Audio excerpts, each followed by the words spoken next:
যুবক,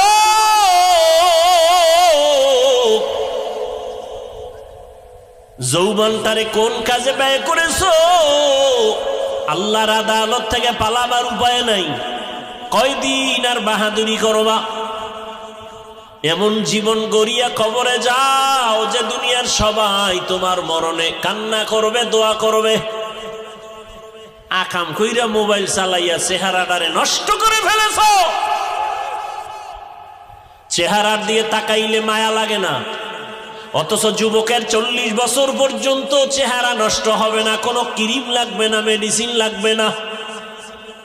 ও যুবক, বলো তোমার 40 বছরের আগে চেহারা কেন নষ্ট? তোমার চেহারার মধ্যে কেন নূর নাই, কোনো আলো নাই? তোমার চেহারা দিয়ে তাকাইলে মায়া লাগে না কেন? তোমার চেহারা যেমন কুৎসিত হয়ে গেছে, ঠিক এই মোবাইলের দিয়ে তাকায় থাকার কারণে চোখের পাওয়ার যাইতেছে, তোমার খবর নাই। কিডনি দুর্বল হচ্ছে, খবর নাই। হার্ট দুর্বল হচ্ছে, খবর নাই। মোবাইলের কারণে লেখাপড়া শেষ, তোমার খবর নাই। মোবাইলের কারণে তোমার চরিত্র ধ্বংস, খবর নাই। বিয়ে টিয়ে করিস না জীবনে, বউয়ের হক আদায় করতে পারবি না, সেখান থেকে আবার অভিশাপ আসতে থাকবে। রাগ করিস না, যেগুলো দরকারি এটি বলতেছি। রাগ করো কেন? অন্যায় করছো, অনুতপ্ত হও, তওবা করো।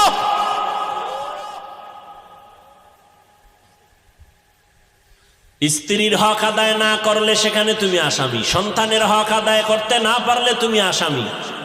আমি তো সারা দেশে বলি, বহু বুজুর্গ, বহু আল্লাহওয়ালা, বহু পাগড়িওয়ালা, বহু জিকিরওয়ালারা কিয়ামতের দিন জিকির করিয়াও জাহান্নামে যাবে সন্তানের হক আদায় না করার কারণে।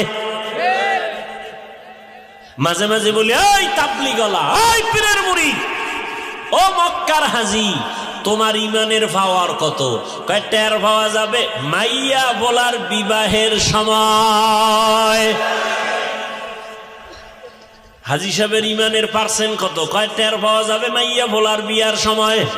উপরে উপরে বলে কিচ্ছু চাই না, ভেতরে ভেতরে বলে এটা দিল না কেন? এটা কি মানবতা হলো? এটা দিল না কেন, সেটা দিল না কেন? গায়ে হলুদ ছাড়া বিয়া হয় না হাজী সাহেব।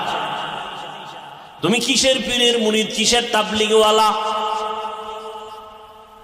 গায়ে হলুদ হারাম, তোমার ঘরে কেন চলে? ডেক সেট চলে, বিবাহের অনুষ্ঠানে গান চলে, কল্পনাই করা যায় না। বিধর্মীদের